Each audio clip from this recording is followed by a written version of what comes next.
అందరికీ శుభోదయం. నా పేరు మిర్జా అఫ్రీద్. ఈరోజు మనం కాలుష్యం గురించి చర్చించుకోబోతున్నాం.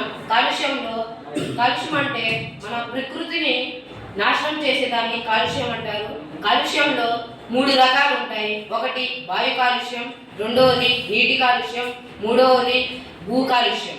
నీటి కాలుష్యంలో మనం ఇక్కడ చూసుకున్నట్లయితే నీటి కాలుష్యంలో మనందరం నాశనం చేస్తున్నాం. నీటిలో మనం చాలా ప్లాస్టిక్ని మరియు రసాయనిక పదార్థాలని దాంట్లో వేస్తున్నాం.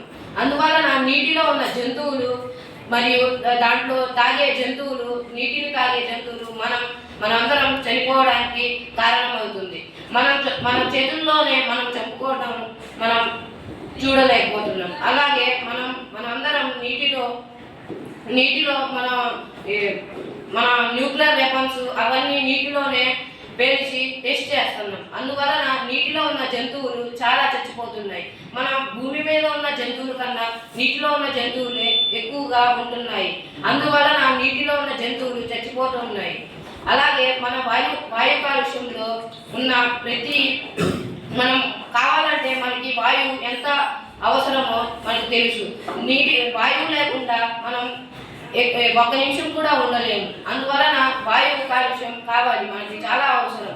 అందుకోసం వాయువులో చాలా కెమికల్స్ని అలా వదులుతున్నాం. అలాగే మనం చేసే ప్రతి వస్తువు మరియు ప్రతి ఇంకా మనం వాడే మోటార్ సైకిళ్ళు ఇవన్నీ వాటి ద్వారా పొగలు వదిలి మన ఆకాశంలో కలిసి మన ఓజోన్ లేయర్ పొరకు ఓజోన్ పొరని నాశనం చేస్తున్నాయి. అందువలన ఆ సూర్యకిరణాలు అనేవి మన మీద పడి చాలా క్యాన్సర్లని అలా స్కిన్ క్యాన్సర్లని వస్తాయి.